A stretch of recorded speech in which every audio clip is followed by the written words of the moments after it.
You guys won't believe what Piyush Goyal, the Indian Minister of Commerce, said about Indian startups. He basically condemned startups for not working on groundbreaking technology and creating businesses that only offer convenience. As ridiculous as it may sound, the problem is not that Indian entrepreneurs don't want to build disruptive companies. It is that the ecosystem to build transformational companies just doesn't exist in India. Now, instead of complaining, let's look at the actual roadblocks. First, government regulations. Every entrepreneur needs to go through a maze of regulations just to start and run a company. India's ease of business ranking is 64 on the global scale, while New Zealand, Singapore, Hong Kong, and US are in the top 10. In fact, even China is better than India in terms of ease of doing business. Next is capital. Building disruptive technology requires a lot of capital because these are projects that haven't been done before and requires a lot of failure before perfecting the technology and succeeding. For example, for China to reach where they are today, they invested close to $1.4 trillion while our government has been spending most of the money in providing freebies and strengthening its voter base. The third is tax incentives. Startups in India struggle to attract foreign capital and there's very little domestic capital available to them. Indian venture capital firms do not invest in risky technology-based companies. So, government should at the minimum reduce taxes and give startups more tax breaks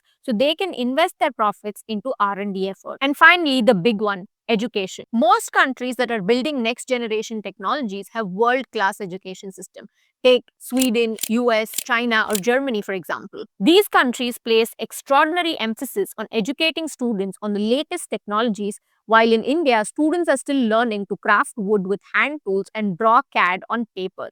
With this kind of outdated education system and a lack of a roadmap to overhaul the situation, it is impossible to build world-class companies capable of technological disruptions. Politicians tend to pin the blame on everybody without taking responsibility for the failed systems that they have created. And despite the challenges, it is commendable that Indian entrepreneurs are trying to build successful global businesses. What do you think? Let me know in the comments below and subscribe for more such content.